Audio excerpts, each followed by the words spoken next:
మహబూబ్ నగర్ జిల్లా వ్యాప్తంగా బంద్ కొనసాగింది. బంగ్లాదేశ్లో హిందువులపై కొనసాగుతున్న హింసను వ్యతిరేకిస్తూ హిందూ సంఘాల ఆధ్వర్యంలో బంద్ నిర్వహించారు. వ్యాపారస్తులు, ప్రజలు ప్రశాంతంగా బంద్లో పాల్గొన్నారు. ఇక హిందువులతో భారీ ర్యాలీ నిర్వహించారు.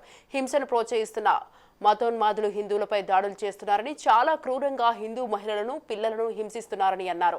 హిందూ నాయక సంఘాలు ఇక బంగ్లాదేశ్ అభివృద్ధికి ఇండియా ఎంతో పాటుపడిందని, కానీ చేసిన సహాయాన్ని మరిచి హిందువులపై క్రూరంగా దాడులు చేస్తున్నారని, వాటిని ఆపకపోతే తగిన మూల్యం చెల్లించాల్సి వస్తుందని అన్నారు.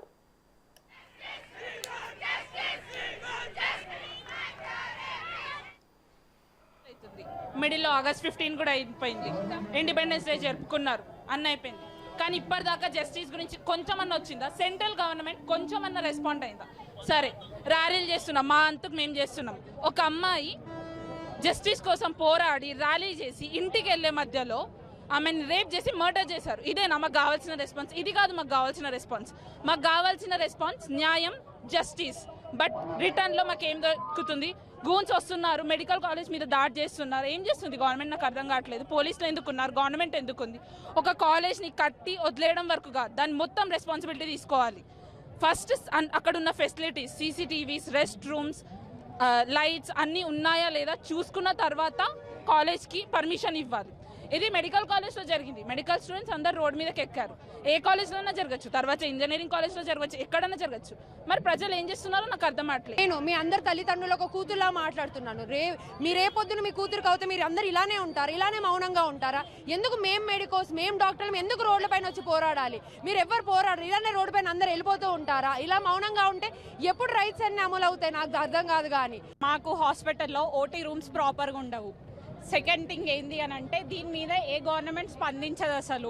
ఎప్పుడన్నా సరే మనం బయట ట్రయల్ రూమ్కి వెళ్తేనే 10 సార్లు చెక్ చేసుకుంటాము, డ్రెస్సింగ్ చేసుకోవడానికి ఏమన్నా సీక్రెట్ కెమెరాస్ ఉన్నాయా లేదా అన్నట్టు. కానీ అదే హాస్పిటల్లో ఓటీ రూమ్స్కి మాత్రం మేము అడ్డంగా ఏదో పెట్టాల్సి వస్తుంది డోర్కి. ఎందుకు అని అంటే, మేము డ్రెస్ చేంజ్ చేసుకోవడానికి కూడా ఆ మాత్రం ఫెసిలిటీ లేదు. ఆ డోర్ ఉంటే దానికి పైన బోల్డ్ పెట్టడానికి ఉండదు. ఒకవేళ అదే డోర్ ఉంటే అది ట్రాన్స్పరెంట్గా ఉంటుంది. ఎట్లుండగలుగుతారు ఆడవాళ్ళు అట్లుంటే? మీకు సర్వీస్ మాత్రం మీకు 100% కావాలి, కానీ మాకు ఓటీ రూమ్స్, మా ఫెసిలిటీస్ గురించి మాత్రం ఎవరు మాట్లాడారు. కోల్కతాలో ఇన్సిడెంట్ జరిగేదాకా మీకు ఏ నోటీస్కి రాలేదా? అసలు రోజుకి ఎన్ని జరుగుతున్నాయి? యావరేజ్గా 90 జరుగుతున్నాయి, అంటే 90. ఇవన్నీ ఓన్లీ రిపోర్టెడ్ కేసెస్, అంటే 37% మాత్రమే రిపోర్ట్. ఇంకా మిగిలిన 63% ఎక్కడ పోతున్నాయి మనకు తెలీదు, మనకు అవసరం లేదు. ఎందుకనంటే మనకి నార్మలైజ్ చేసుకున్నాం మనం. అది మామూలు రోజుకు రోజు జరుగుతూ ఉంటాయిలే, రేపులో అని అనుకుంటాం మనము. కానీ మనం ఇప్పుడు ఇప్పుడు నేను ఉంచినప్పుడు ఎవరో ఒక అమ్మాయికి రేపు జరుగుతూ ఉంటుంది. దానికి ఎవరు రెస్పాన్సిబిలిటీ? ఇంత పెద్ద ఇన్సిడెంట్ జరిగినా కూడా ఇది వర్స్ట్లో వర్స్ట్ కేసు. అసలు రేప్ అంటేనే దరిద్రం. అంటే ఆ దరిద్రంలో ఇంకో దరిద్రం ఏంటంటే, ఉన్న వర్క్ స్పేస్లో కూడా మంచి సెక్యూరిటీ లేదు. సెక్యూరిటీ ఇవ్వరండి మీరు. ఎట్లా ఇవ్వకుండా ఉంటారు? అసలు మీరు హాస్పిటల్ కట్టారు, హాస్పిటల్లో బేసిక్ మినిమం ఫెసిలిటీస్